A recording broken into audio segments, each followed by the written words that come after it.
আসসালামু আলাইকুম সুপ্রিয় ভিউয়ার্স বন্ধুরা, দেশ কিংবা দেশের বাইরে যেখান থেকে ডেইলি সিলেট টাইমসের পর্দায় এখন কিংবা পরবর্তীতে আমাদের লাইভটি দেখবেন, প্রত্যেকে জানাচ্ছি সিলেট ডেইলি টাইমসের পক্ষ থেকে আন্তরিক শুভেচ্ছা অভিনন্দন। আমরা এই মুহূর্তে দাঁড়িয়ে রয়েছি পূর্ব সিলেটের ঐতিহ্যবাহী বিয়ানীবাজার উপজেলায়। আপনারা জানেন আসন্ন বিয়ানীবাজার উপজেলা নির্বাচনকে ঘিরে কিন্তু ক্যান্ডিডেটদেরকে এই মুহূর্তে ভোটারদের কাছে যে আনাগোনা শুরু হয়েছে, আর স্বল্প দিনের ভিতরে অর্থাৎ আগামী 29 তারিখ কিন্তু বিয়ানীবাজার উপজেলার নির্বাচন হতে যাচ্ছে। আর সেখানে কিন্তু আমরা এই মুহূর্তে পেয়েছি বিয়ানীবাজার উপজেলা পরিষদের বর্তমান ভাইস চেয়ারম্যান এবং যিনি ইতিমধ্যে চেয়ারম্যান পদে প্রতিদ্বন্দ্বিতা করছেন আনারস মার্কার প্রতিনিধি জনাব জামাল হোসেন সাহেবের সঙ্গে আমরা কথা বলার চেষ্টা করব। আসসালামু আলাইকুম। সো এই মুহূর্তে আপনারা যে নির্বাচনের শেষ সময় যেভাবে ভোটারদের কাছে যাওয়া আসা বা ভোট চেয়ে নিচ্ছেন, আপনি তো এর আগেও ভাইস চেয়ারম্যান ছিলেন, বিগত বর্তমান রানিং ভাইস চেয়ারম্যান, যেহেতু আপনার দক্ষতা এবং পারফরমেন্স আপনি নিজের মধ্যে ভালো থাকার কারণে চেয়ারম্যানে এসেছেন, আপনি কতটুকু আশাবাদী বিয়ানীবাজারের সর্বসাধারণ মানুষ আপনাকে আপনার আনারস প্রতীকে ভোট দিয়ে নির্বাচিত করবে? আসলে প্রশ্ন কঠিন। রাজনীতি করে মানুষের সেবার জন্য আমি বিগত দিনে মানুষের সেবা করতে করতে উপজেলা পরিষদের ভাইস চেয়ারম্যান নির্বাচিত হয়েছি। আর এবার আসন্ন 6ষ্ঠ উপজেলা পরিষদ নির্বাচনে আমি চেয়ারম্যান পদপ্রার্থী। আমার প্রতীক আনারস প্রতীক। আমি ইতিমধ্যে নির্বাচনী প্রচার শেষ পর্যায়ে, তাই প্রতিদিন আমার রুটিন মাফিক যেটা শিডিউল অনুযায়ী আমি আমার উপজেলার বিভিন্ন ইউনিয়নে যাচ্ছি। সকাল থেকে রাত পর্যন্ত আমি গণসংযোগ করতেছি, আমি পথসভা করতেছি, সমাবেশ করতেছি। মানুষের সারা আলহামদুলিল্লাহ খুব বেশি। মানুষ আমাকে মায়া করে। আমার কোনো যোগ্যতা নাই, এরপর আমার বিয়ানীবাজারের মানুষ, সকল শ্রেণী পেশার মানুষ আমাকে স্নেহ করেন, শ্রদ্ধা করেন, ভালোবাসেন। এজন্য আমি মহান আল্লাহ পাক রব্বুল আলমিনের দরবারে শুকরিয়া আদায় করি আলহামদুলিল্লাহ। আর ইতিমধ্যে মানুষের সাড়া বলতে বা মানুষের ভালোবাসা আমি শিখত। প্রতিটি গ্রামে গঞ্জে যাচ্ছি। আজ আমি চারখাই ইউনিয়নের প্রতিটি গ্রামে যাব, সকল মানুষের সাথে দেখা করব। চারখাই বাজারে আমি বাদেশা বলতে 8:30টার দিকে আমি এখানে সমাবেশ করব। আর মানুষ আমাকে ভালোবাসে, মানুষের প্রতি আমার আস্থা আছে, বিশ্বাস আছে, ইনশাল্লাহ মানুষ আমাকে রায় দেবে। আপনি তো ভাইস চেয়ারম্যান ছিলেন, ভাইস চেয়ারম্যান থাকাকালীন অবস্থায় গণমানুষের জন্য কি কি করেছেন, বিশেষ করে চারখাই ইউনিয়নের জন্য সে ধরনের উল্লেখযোগ্য কিছু? আমি মানুষের জন্য বেশ কিছু করতে পারি নাই, কেন উপজেলা পরিষদের চেয়ারম্যান সে গ্রুপিং দৃষ্টিকোণ থেকে আমার বিরুদ্ধাচরণ করেছে। আমার কোনো দাবি মানতে সে নারাজ, সে আমাকে কোনো অনুদান দেয় নাই।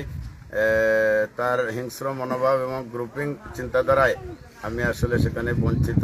এরপরও আমি চারখাই মানুষের জন্য কিছু করেছি, 2-1টি রাস্তা করেছি, ট্রেন করেছি এবং বর্তমানে ইতিমধ্যে আমাদের চারখাই ইউনিয়নের আমাদের হিন্দু ধর্মাবলম্বীদের একটা প্রতিষ্ঠান রমশিদ আখড়ায় আমি আমার অনুদানের মাধ্যমে একটি কাজ চলতেছে। আর মানুষের পাশে আমি করোনাকালীন এবং বন্যাকালীন সময় সপ্তাহে মানুষের পাশে ছিলাম। আমি খাদ্য সামগ্রী নিয়ে এসেছি এবং দিয়েছি মানুষকে। নির্বাচনকে ঘিরে যেহেতু আপনার প্রতিদ্বন্দ্বী অনেক ক্যান্ডিডেট রয়েছেন, সেখানে কোনো ধরনের আপনার উপরে কোনো ধরনের অপ্রীতিকর ঘটনা বা আপনার কর্মীদের কোনো নির্যাতন বা প্রশাসনিক কোনো সমস্যা আছে কিনা? অসংখ্য নেতা কর্মীর ভালোবাসায় আমি তাদের বেষ্টনীর ভিতরে থাকি। আমাকে কেউ কিছু করার নেই। এরপরও বলতে হয় যে আসলে আমার প্রতিদ্বন্দ্বী প্রার্থীরা আমার গত ঈদের যে ফেস্টুনগুলো ছিল এগুলো অনেক জায়গায় জ্বালিয়েছেন, ছিঁড়েছেন এবং এগুলা চুরি করে সরিয়ে ফেলা হয়েছে। ইদানিংকালেও আমার নির্বাচনী ফেস্টুন, আমার পোস্টার সহ এগুলা জ্বালাও পোড়া করা হচ্ছে, ছিঁড়ে ফেলা হচ্ছে। আমি এই বিষয়ে নেতাকর্মীরাও পোস্ট করেছে এবং মানুষ লক্ষ্য করলে দেখতে পারবে এগুলো করা হচ্ছে। তো আমি মনে করি এটা আমার জনপ্রিয়তা ঈর্ষান্বিত হয়ে এরা করতেছে। এই বিষয় নিয়ে আমার কোনো মন্তব্য নেই, কারণ এরকম মনোভাব নিয়ে তো নির্বাচন করা যায় না, চেয়ারম্যান হওয়া যায় না যে অন্যের পোস্টার লিফলেট ছিঁড়ার মধ্য দিয়ে, অন্যের ফেস্টুন জ্বালিয়ে পোড়ার মধ্যে দিয়ে তো নির্বাচিত চেয়ারম্যান মানুষের সেবা করতে পারবে না বলে আমার। আপনি কাকে প্রতিদ্বন্দ্বী মনে করেন? আপনার তো অনেক প্রতিদ্বন্দ্বী আসলে আমি কারো নাম বলতে পারবো না। এটা জনগণ ভোট দিবে, জনগণের ভোটের মাধ্যমে প্রতিদ্বন্দ্বিতা হবে। তো আমি আমাকে ফার্স্ট মনে করি না। এরপর আমি এইটুকুই বলতে চাই যে আমাকে ধাক্কা মেরে কেউ বিজয়ী হতে হবে। সো আমি লাস্ট প্রশ্ন আপনার কাছে করতে চাচ্ছি, আগামী 6ষ্ঠ উপজেলা পরিষদ নির্বাচন ঐতিহ্যবাহী বিয়ানীবাজার উপজেলা, যেটাকে দ্বিতীয় লন্ডন বলা হয়, সেই উপজেলা নির্বাচন আপনি কি মনে করেন কতটুকু সুষ্ঠু নিরপেক্ষ নির্বাচন হতে পারে? আমি আশা করি নির্বাচন সুষ্ঠু হবে এবং নির্বাচন সুষ্ঠু না হলে দাঙ্গা হাঙ্গামা হবে, এটা ডেফিনেটলি। মানুষ চায় ফেয়ার নির্বাচন চায়। আর আমার কথা হলো, যেটা আমার নেত্রী মাননীয় প্রধানমন্ত্রী দেশরত্ন শেখ হাসিনা যেভাবে বলেছেন যে আমার ভোট আমি দেবো, যাকে ইচ্ছা তাকে দেবো, এই স্লোগানকে সামনে রেখে আমি নির্বাচন নিরপেক্ষ দেখতে চাই। যেহেতু বিএনপি জামাত নির্বাচনে আসেনি, বিয়ানীবাজার উপজেলায় সর্বমানুষের ভোটের আনাগুনা কেমন বা ভোট কাস্টিং কতটুকু হতে পারে? ডেফিনেটলি এটা বেনিবাজারে 50%-এর মতো আশা করি।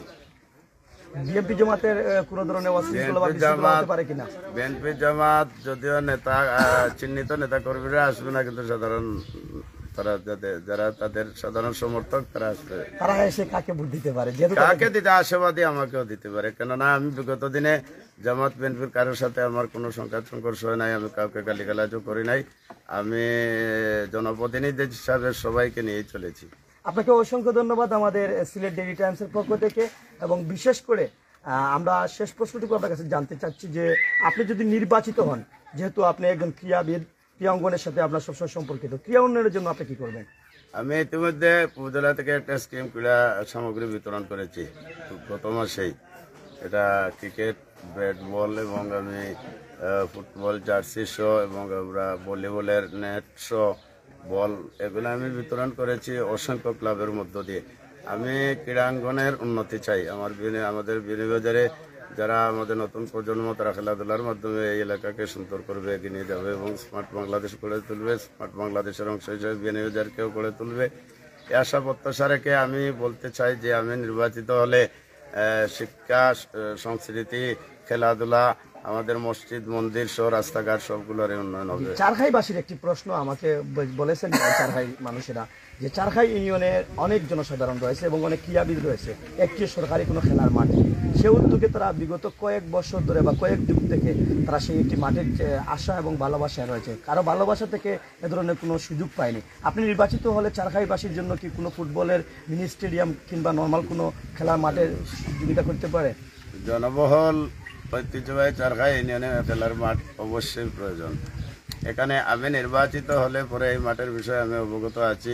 এটা নিয়ে অনেক খাস জমি আছে, উদ্যোগ নিয়ে ইনশাল্লাহ করার উদ্যোগ দেব। কিন্তু এই চারখাইবাসীর মতামতের ভিত্তিতেই আমি। আপনাকে অসংখ্য ধন্যবাদ। আপনাকেও ধন্যবাদ। আমরা কথা বলেছিলাম জনাব জামাল হোসেনের সঙ্গে। উনি কিন্তু প্রত্যক্ষ সব কিছু বলেছেন নির্বাচন সম্পর্কে। সিলেট ডেইলি টাইমস থেকে মাজিদ আহমেদ চৌধুরী। আল্লাহ হাফিজ।